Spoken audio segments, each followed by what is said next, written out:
Line integrals, part 1. Suppose we have a curve in a plane given by r of t equals x of ti plus y of tj. Assume that this curve, big C, is smooth. That is, r prime is continuous, and r prime does not equal the zero vector, meaning not all components of r prime are simultaneously equal to 0. There are different interpretations and applications of the line integral.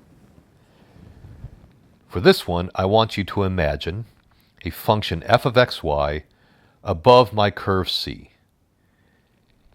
And suppose that we want to find the area above this curve, but below the function. Let's take a look at another picture here. In this picture, we see the surface f of xy and the curve C in the xy plane. We want to find the area beneath this surface, but specifically only above the curve C.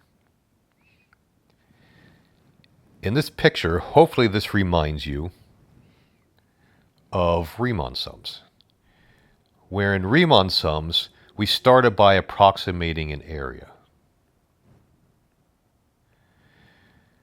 And the area was the sum of the areas of rectangles, whose height was f, so in single variable like f of x, and whose base was dx. We have a similar, but not exactly the same situation here, in that the area could be found by approximating the sum of areas of rectangles, where the height is f of xy. So very similar, but not exactly the same. And the base of the rectangle is what? So remember, height times base in single variable. And we have height, of course, that's f of xy. Now, what is the length of the base?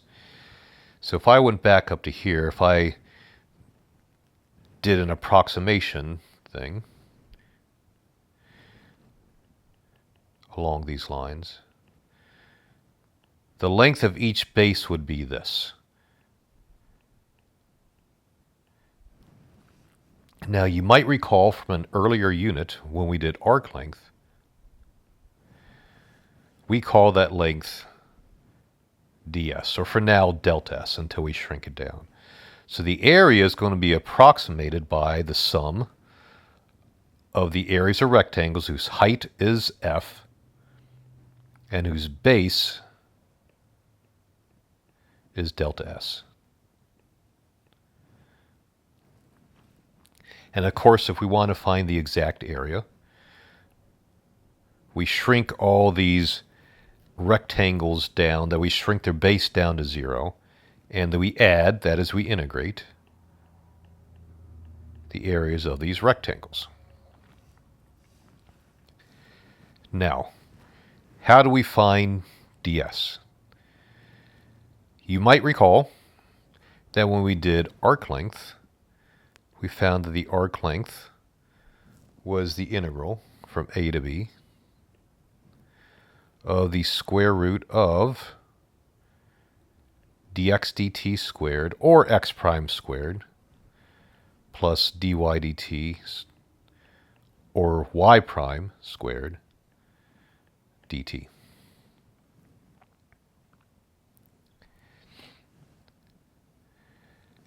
And that gave us ds with respect to t. So if we were doing a function s of t, we would have t as the top limit. So, but we can understand it when we're doing a to b. The derivative of s with respect to t by fundamental theorem of calculus, and again, assuming t was the top limit instead of b, would give us the square root of, and I'll write it this way, as x prime of t squared plus y prime of t squared. And then ds could be found by multiplying both sides by dt.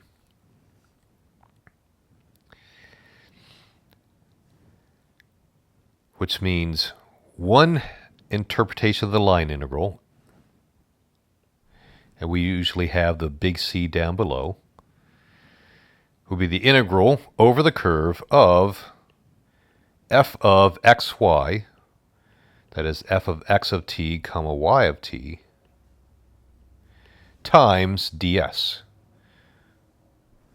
which is the square root of x prime of t squared,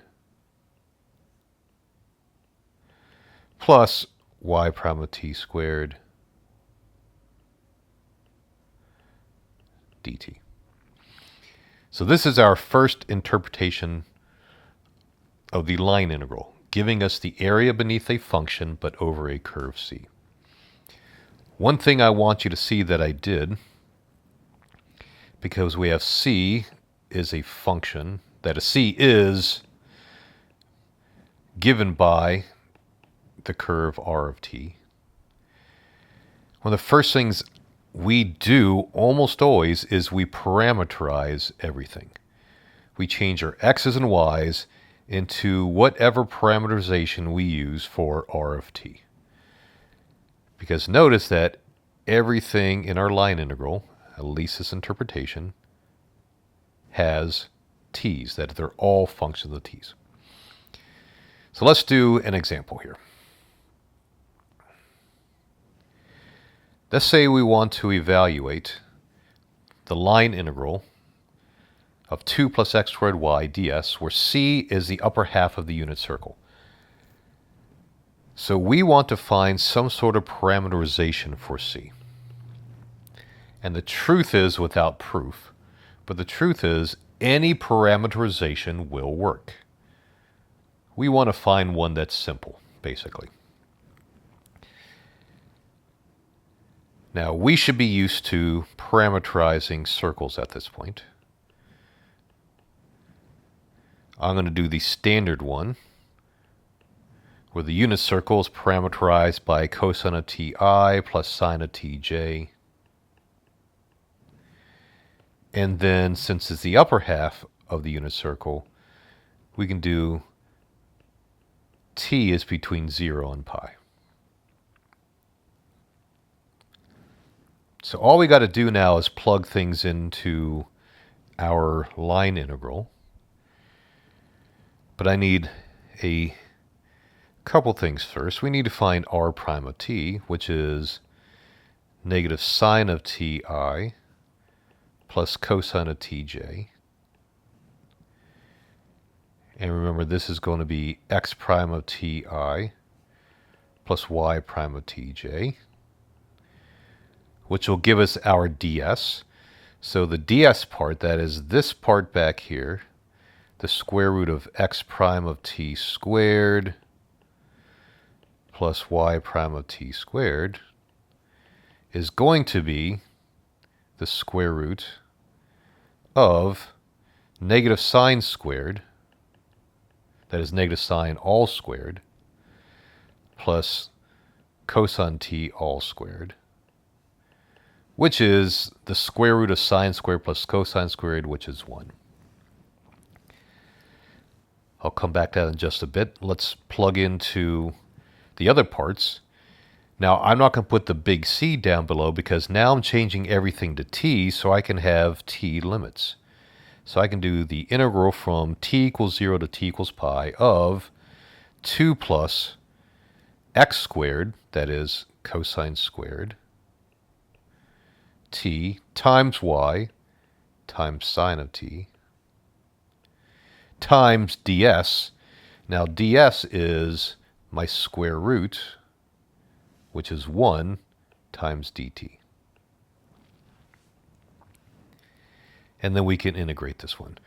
So the integral of 2 with respect to t is 2t. For this integral, I will let u equal the cosine of t. That is, I'm going to do a u sub. I assume at this point you know how to do these. du would be negative sine t dt. So the integral cosine squared times sine with respect to t would be negative 1/3 cosine cubed t. And then from 0 to pi. Plug in the top limit, we would get 2 pi.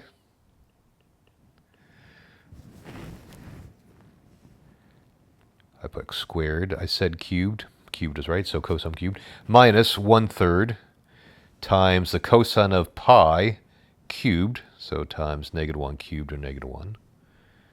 And then minus plug in the lower limit, 2 times 0, minus 1/3 times the cosine of 0 cubed, that is 1 cubed or 1. And simplifying this all down, we would get 2 pi plus 2/3,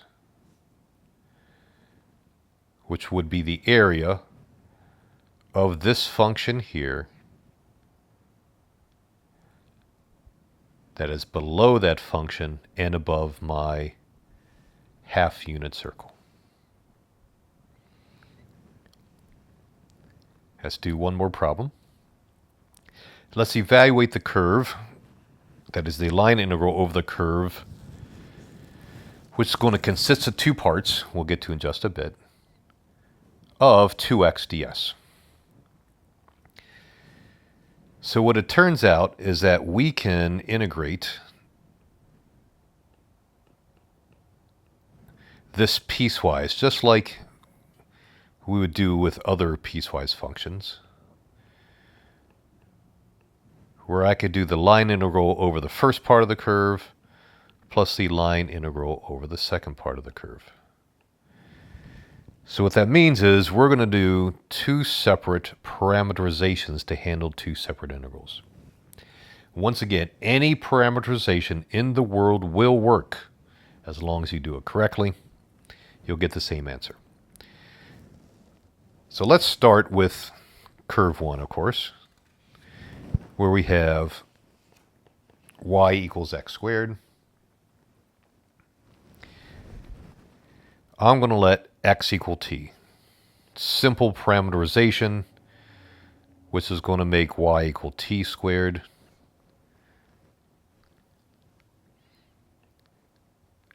And then since x is between 0 and 1 and x equals t, I know that t is going to be between 0 and 1.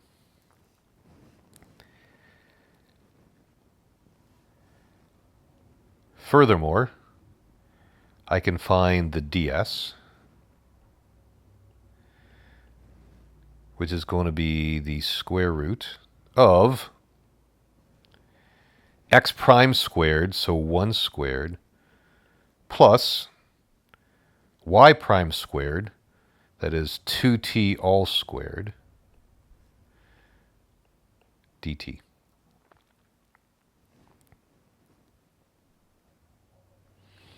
And then we can plug in now. That is the line integral over c1, but we're in t's now, so it's from t equals 0 to t equals 1, of 2 times x, that is 2 times t, times ds, which is 1 plus 4t squared dt.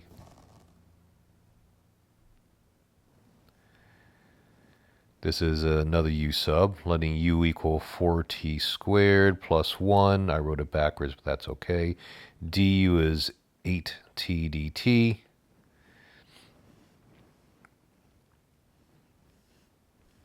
So this is going to give us 1/4 times the integral from 1 to 5, because we're now in u's, so I've switched to u's. When t equals 0, u equals 1. When t equals 1, u equals 5, of the square root of u du. So we have 1/4 times u to the 3 halves divided by 3 halves. I will instead multiply by 2/3 from 1 to 5, which is going to equal 1/6 times 5 to the 3 halves minus 1 to the 3 halves. So that's the line integral over the first curve. How about the line integral over the second curve? So let's look at C2.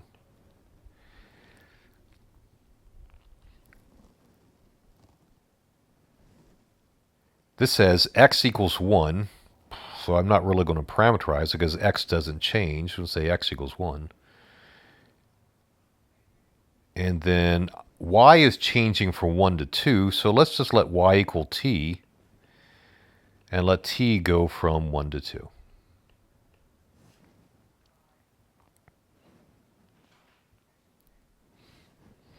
I'll draw a quick picture up here just so we can see what's happening.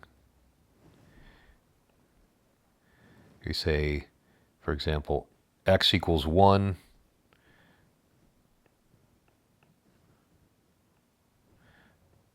Y goes from 1 to 2. So just this part inside here. And we want to parameterize that part of the line.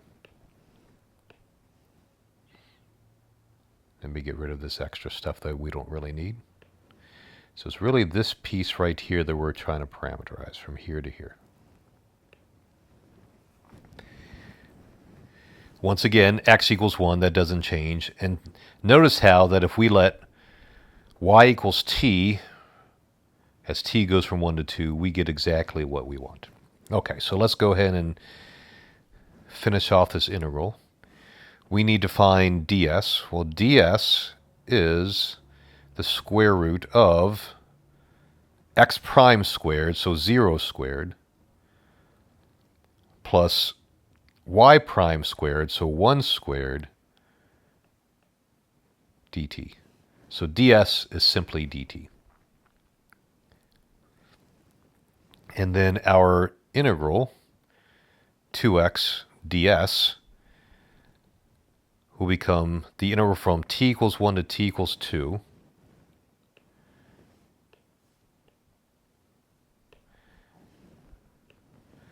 of 2 times x, but x is 1, times ds, which is dt.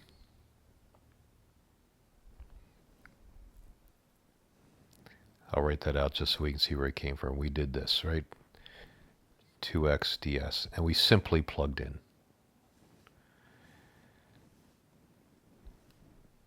This is a very simple integral. We have the integral of 2 is 2t from 1 to 2 equals 4 minus 2, or 2.